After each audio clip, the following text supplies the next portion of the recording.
السلام علیکم ویورز، اس قسط کے آغاز میں جاندار صاحب جو کہ بے ہوش ہو چکے ہیں ان کو سرائے میں لے کے آیا جا رہا ہوتا ہے۔ کہانی کی طرف بڑھنے سے پہلے میرا چینل سبسکرائب کر دیجئے گا تاکہ آنے والی ویڈیوز آپ کو مل سکیں۔ اسلحان اور اورال روتے ہوئے ان کے پیچھے جاتے ہیں۔ سپاہی اورال کو کمرے میں نہیں جانے دیتے۔ ارطغرل ترگت کو کہتا ہے کہ اورال کو جانے دو۔ اورال کہتا ہے میں مر بھی گیا تو میرا قبیلہ تم سے میرا بدلہ لے گا۔ ارطغرل جواب میں خاموش ہی رہتا ہے۔ آرتوک صاحب جاندار کو ایک رومال دیتے ہیں اور کہتے ہیں اس کو سونگھے آپ ٹھیک ہو جائیں گے۔ سعادتین کو پیک کہتا ہے کہ میرے حاکم اعلیٰ کے لیے دعا کریں کہ وہ آپ کی قیام گاہ پہ نہ مرے۔ ارطغرل کہتا ہے راست کوئی آسان کام نہیں ہے۔ سعادتین کو پیک کہتا ہے کہ اس دنیا میں صرف تم ہو جو صحیح ہو۔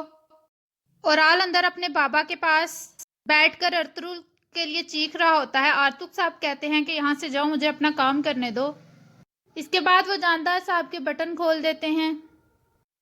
دوسری طرف اورال باہر آ کر پھر ارطغرل کو کوسنے لگتا ہے اور کہتا ہے کہ دعا کرو میں بچ نہ پاؤں، ورنہ میں تمہارا نام و نشان یہاں پر نہیں چھوڑوں گا۔ دوسری طرف سعادتین کو پیک ارطغرل کو کہتا ہے کہ میرے حاکم اعلیٰ اپنے موت کے دہانے پر ہیں، ان کا ولی عہد تمہاری تلوار کے نیچے ہے اور تم مجھ سے راست گوئی کی بات کر رہے ہو۔ بس کر دو ارطغرل، اب اللہ کا واسطہ ہے، اب تو تم بس کر دو ارطغرل۔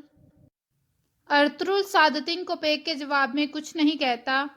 دوسری طرف سپاہی اورال کو چولپان کے کمرے میں لے جاتے ہیں۔ چولپان زارو قطار رو رہی ہوتی ہے۔ اورال اسے کہتا ہے کہ تم میری بہادر بیوی ہو، میں نے تم جیسی عورت آج تک نہیں دیکھی جو اپنے شوہر سے اتنی وفادار ہو۔ زندگی کے اتنے تاریک مرحلے پر تم میرے لیے روشنی ہو۔ چولپان کہتی ہے کہ میں آپ کے بغیر کس طرح رہوں گی، ابھی تو آپ نے میرے بابا کا بدلہ بھی لینا تھا۔ اورال کہتا ہے تمہیں پریشان نہیں ہونا، ہماری اولاد ان سے بدلہ لے گی۔ دوسری طرف جاندار صاحب اسلحان کو کہتے ہیں کہ مجھے اورال کے پاس لے چلو۔ آرتوک صاحب کہتے ہیں کہ آپ کی سانس میں مشکل آ رہی ہے، آپ کو زیادہ حرکت نہیں کرنی چاہیے۔ وہ کہتے ہیں میں اپنے بیٹے کا سر لے کر آیا ہوں اور میں ابھی موت کو اپنے قریب بھی نہیں آنے دے سکتا۔ مجھے کسی کی کوئی بھی پرواہ نہیں ہے، مجھے اپنے بیٹے سے ملنا ہے۔ اس کے بعد وہ اٹھ کر چل پڑتے ہیں۔ آلیار کہتا ہے بابا میں آپ کا بیٹا ہوں، آپ نے مجھے ہمیشہ حق کے راستے پر چلنے دیا، آپ نے ہی مجھے صحیح اور غلط اور انصاف کا ساتھ دینے کا کہا۔ جاندار صاحب کہتے ہیں میں تمہیں کبھی معاف نہیں کروں گا، اور پھر وہ چل پڑتے ہیں۔ آلیار کہتا ہے کہ پلیز مجھے معاف کر دیں، میں نے کچھ بھی غلط نہیں کیا۔ جاندار صاحب کہتے ہیں کہ تم نے میرے بیٹے کو مجھ سے چھین لیا ہے۔ اسلحان کہتی ہے کہ اب ہم سے معافی کی بھیک مت مانگو۔ اتنے میں حائمہ خاتون اور حلیمہ آ جاتی ہیں اور وہ ان کو دعا دیتی ہیں کہ جلد ٹھیک ہو جائیں۔ جاندار صاحب کہتے ہیں کہ مجھے تمہاری دعاؤں کی ضرورت نہیں ہے، تم لوگوں کی یہاں آنے کی جرت کیسے ہوئی، دیکھنا میں تمہاری نسل بھی ختم کر دوں گا۔ خاتون کہتی ہیں آپ صلی اللہ علیہ وسلم نے کہا تھا کہ فاطمہ میری بیٹی بھی قصوروار ہوتی تو میں اس کے بھی ہاتھ کاٹتا، آپ کو اس طرح عمل کرنا چاہیے۔ اس کے بعد وہ اورال کے گلے لگ جاتے ہیں اور پھر اسلحان خاتون بھی اپنے بھائی سے ملتی ہے۔ اسلحان خاتون کہتی ہیں بھائی مجھے معاف کر دیں، یہ سب کچھ میری وجہ سے ہوا ہے۔ اورال کہتا ہے ایسا مت کہو۔ دوسری طرف بمسی دوہان کو کہتا ہے کہ میں اسلحان خاتون کو ایک عقلمند خاتون سمجھتا تھا، اس نے مشکل وقت میں ہماری مدد کی اور اب دیکھو اس کو کیا ہو گیا ہے، اس کی عقل پر پردہ پڑ چکا ہے۔ اتنے میں آلیار وہاں پر آ جاتا ہے۔ صاحب اسے کہتے ہیں چلے جاؤ، اور پھر اورال کو کہتے ہیں میں تمہارا بدلہ لوں گا، فاتحان کو ڈھونڈوں گا، اور جہاں تک آلیار کی بات ہے میں اس کو اب اپنا بیٹا نہیں مانتا۔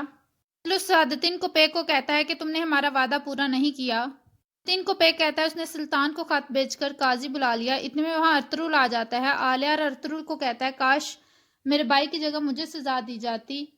ارطغرل کہتا ہے جو گناہ بھگتا ہے بھائی اسی کو ہی سزا ملنی چاہیے، انصاف بہت مشکل ہے، اپنے خونی رشتوں کو بھی پیچھے رکھنا پڑتا ہے۔ اتنے میں قاضی آ جاتے ہیں اور وہ کہتے ہیں کہ جلدی سے اورال کو لے کر آئیں۔ سعادتین کو پیک کہتا ہے کہ اتنی جلدی عجلت میں کیوں فیصلہ کیا جا رہا ہے۔ قاضی کہتا ہے کہ یہ جتنی جلدی ممکن ہو اتنی جلدی سلطان نے حکم دیا تھا۔ سعادتین کو پیک کہتا ہے کہ ابھی جاندار صاحب کی حالت ٹھیک نہیں ہے۔ قاضی صاحب کہتے ہیں انصاف کی فراہمی کے لیے ہمیں کسی کی صحت وغیرہ کو نہیں دیکھا جا سکتا۔ دوسری طرف جاندار صاحب اورال کو کہتے ہیں میں تب تک زندہ رہوں گا جب تک میں اس کے خاندان کا ایک ایک فرد قتل نہ کر دوں، اور اتنے میں ترگت اورال کو لینے وہاں پر آ جاتا ہے۔ دوسری طرف چولپان خاتون رونا شروع کر دیتی ہیں، جاندار صاحب بھی رو کر گر پڑتے ہیں۔ اورال کہتا ہے کہ بابا مجھے دعا دیں، اور چولپان کو کہتا ہے کہ تمہیں ثابت قدم رہنا ہے، اور پھر سپاہی اورال کو لے کر سرائے سے باہر لے کر آتے ہیں جہاں پر اس کو سزا دینا ہوتی ہے۔ ویسلس ہلینا کو کہتا ہے کہ اب ہمیں چلنا چاہیے، تمہیں یہ دیکھنے کی ضرورت نہیں ہے۔ ہلینا کہتی ہے کہ میرے بابا نے میرے باہوں میں دم توڑا تھا، میں اورال کو مرتے دیکھنا چاہتی ہوں۔ قاضی اورال کو کہتا ہے کہ تم آخر میں کچھ کہنا چاہتے ہو۔ اورال کہتا ہے کہ میں بے گناہ ہوں اور یہ میں اب تک کہوں گا، میں نے گورنر کا قتل نہیں کیا۔ یہ تمام الزامات مجھ پر لگائے گئے ہیں اور یہ ارطغرل نے لگائے ہیں۔ وہ ایک گورنر کو سیکیورٹی نہیں دے سکا اور اس کا الزام مجھ پر لگا دیا ہے۔ قاضی کہتا ہے تمہاری سزا کا وقت ہوا چاہتا ہے، کیونکہ ارطغرل کے مجرم ہو تم، تو ارطغرل ہی تمہیں سزا دے گا۔ اورال اپنی گردن نیچے کر دیتا ہے۔ جاندار صاحب سرائے میں رو رہے ہوتے ہیں اور اسلحان کو کہتے ہیں کہ میں اس کو قتل نہیں ہونے دے سکتا، اور وہ اٹھ کر چل پڑتے ہیں۔ وہ کمرے سے نکلتے ہیں، آگے آلیار کھڑا ہوتا ہے۔ آلیار کہتا ہے کہ بابا میں آپ کو باہر جانے کی اجازت نہیں دے سکتا۔ وہ آلیار کے تھپڑ مارتے ہیں اور اسے کہتے ہیں کہ تم قاتل ہو، اور اسے پیچھے کر کے باہر کی طرف چلے جاتے ہیں۔ ارطغرل ابھی اپنی تلوار اٹھاتا ہی ہے سر کاٹنے کے لیے کہ جاندار صاحب روتے ہوئے باہر آ جاتے ہیں اور وہ کہتے ہیں کہ تم اس کو قتل نہیں کر سکتے۔ جاندار صاحب کہتے ہیں کہ میں اپنے بیٹے کو قتل کرنے کی اجازت نہیں دے سکتا۔ اتنے میں سپاہی تلوار اٹھا لیتے ہیں۔ ارطغرل ان کو کہتا ہے کہ اپنی تلواریں نیچے کر لو۔ قاضی کہتا ہے کہ یہ سلطنت کا فیصلہ ہے۔ جاندار صاحب کہتے ہیں کہ میں سلطنت اور ارطغرل دونوں کے فیصلوں کو نہیں مانتا۔ ارطغرل مجھے سلطنت کے خلاف بغاوت کے لیے اکسا رہا ہے۔ ویسلس سعادتین کوپیک کو کہتا ہے کہ یہ کس طرح کے کسان لوگ ہیں۔ اتنے میں سعادتین کوپیک آگے آ جاتا ہے اور وہ کہتا ہے جاندار صاحب بس کریں، ریاست کے خلاف بولنا بند کریں۔ اتنے میں وہ گر پڑتے ہیں۔ اورال چیختا ہوا آگے بڑھ جاتا ہے۔ چولپان خاتون بھی وہاں پر آ جاتی ہیں۔ اسلحان سعادتین کوپیک سے کہتی ہے کہ آپ نے جو وعدہ کیا تھا اس پر عمل درآمد یہ کیا ہے آپ نے۔ سعادتین کوپیک بھی آگے بڑھتے ہیں۔ اورال ارطغرل کو کہتا ہے کہ تم قاتل ہو۔ سپاہی اورال کے گلے پر خنجر رکھ دیتا ہے۔ اتنے میں جاندار صاحب کی موت ہو جاتی ہے۔ اسلحان رونا شروع ہو جاتی ہے۔ سب وہاں پر خاموشی سے دیکھ رہے ہوتے ہیں۔ اورال آگے بڑھتا ہے اور ارطغرل کو مارنے کی کوشش کرتا ہے اور وہ کہتا ہے کہ تم اس کی قیمت چکاؤ گے، تم نے جو کیا ہے۔ اسلحان روتی ہے اور قاتل قاتل پکارتی ہے۔ وہ ارطغرل کو کہتی ہے کہ مجھے تم سے سخت نفرت ہے، میں تمہیں زندہ نہیں چھوڑوں گی، تم میرے بابا کے قاتل ہو۔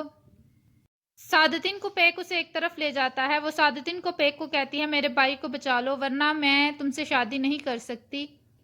قاضی صاحب کہتے ہیں کہ اب جنازے کے بعد فیصلے پر عمل درآمد ہوگا، اور وہ اورال کو سرائے میں لا کر قید کر دیتے ہیں دوبارہ، اور ارطغرل کی نگرانی میں اس کو دے دیتے ہیں۔ اتنے میں ہلینا اندر آتی ہے۔ وہ ارطغرل کو کہتی ہے آپ کا شکریہ، آپ نے قاتلوں کو سزا دی۔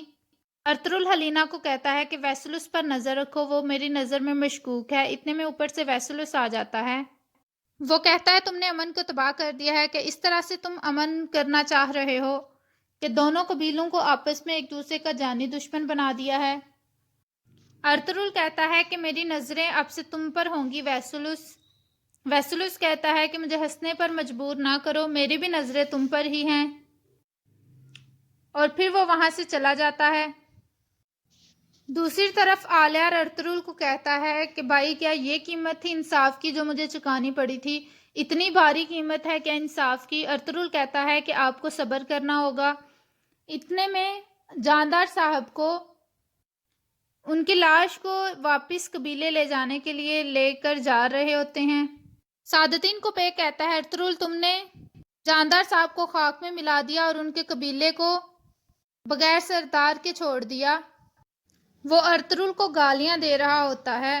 ترگت کہتا ہے کہ اگر میرے سردار اجازت دیں تو میں اس کو جہنم واصل کر دوں۔ ارطغرل اندر آتا ہے اور اورال اسے کہتا ہے کہ تمہاری ہمت کیسے ہوئی میرا سامنا کرنے کی۔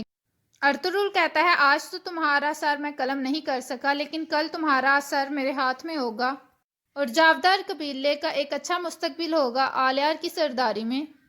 اورال کہتا ہے کہ تم ایسا نہیں کر سکتے، میری نسلیں تم سے بدلہ لیں گی، وہ تمہاری تمام نسلیں مٹا دیں گی۔ اور یہاں پر اس قسط کا اختتام ہوتا ہے۔ ویڈیو پسند آئے تو لائک کریے گا، چینل سبسکرائب کرنا مت بھولیے گا۔ تھینک یو، اللہ حافظ۔